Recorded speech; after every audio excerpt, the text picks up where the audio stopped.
Les responsabilités d'un chef d'entreprise sont multiples. Elles peuvent être financières, elles peuvent être pénales. Et un chef d'entreprise, c'est une grande aventure. Être chef d'entreprise, c'est une grande aventure. Et on ne se lance pas dans cette aventure si on n'est pas rigoureux.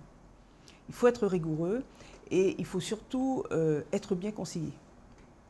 Et je crois que le gros problème en Guyane, puisque nous parlons principalement de la situation dans le département, c'est que souvent les futurs créateurs d'entreprises se lancent dans cette aventure sans être conseillés, sans avoir un support qui est justement l'avocat, éventuellement l'expert comptable, mais surtout l'avocat, spécialisé en droit des affaires, spécialisé dans la création d'entreprises, qui peut lui apporter toutes les informations nécessaires pour bien débarrer sa société.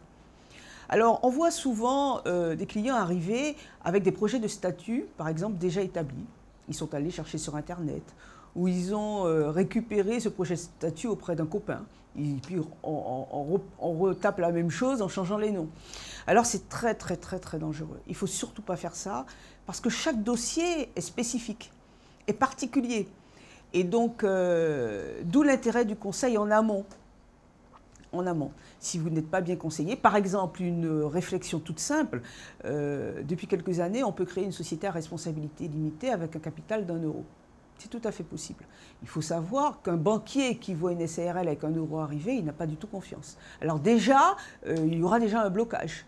Et puis par la suite, si demain matin, la société ne fonctionne pas bien et que le chef d'entreprise cumule des dettes parce que justement il a entamé cette aventure sans un minimum de fonds propres, eh bien, il peut être responsable des dettes contractées parce qu'il ne s'est pas assuré dès le départ qu'il avait le minimum de fonds propres pour pouvoir poursuivre son activité.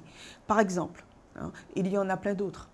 Il y a aussi la responsabilité la plus classique, c'est l'abus de bien social, c'est la responsabilité financière. Il faut que le chef d'entreprise sache que quand il crée une entreprise, le compte bancaire de l'entreprise n'est pas le sien. Il faut bien séparer les deux. Alors quand on est gérant d'une société et qu'on pique dans la caisse de la société pour ses besoins personnels, ou même pour un besoin naturel qui est sa rémunération, c'est normal, vous travaillez, vous avez droit à une rémunération. Il faut savoir que cette rémunération doit être débattue en assemblée générale avec les associés. Il faut qu'elle soit actée dans un procès-verbal d'assemblée générale. Donc s'il n'y a pas eu cela n'a pas été fait, demain matin, vous pouvez vous retrouver au tribunal pour abus de bien social. Et ainsi de suite. Et il faut savoir aussi que dans ces cas-là, lors de l'assemblée générale, comme il est directement intéressé, il ne doit pas voter concernant sa rémunération. Donc autant de petits points très délicats qui font que on ne doit pas créer une entreprise, quelle qu'elle soit, sans s'informer préalablement. C'est nécessaire.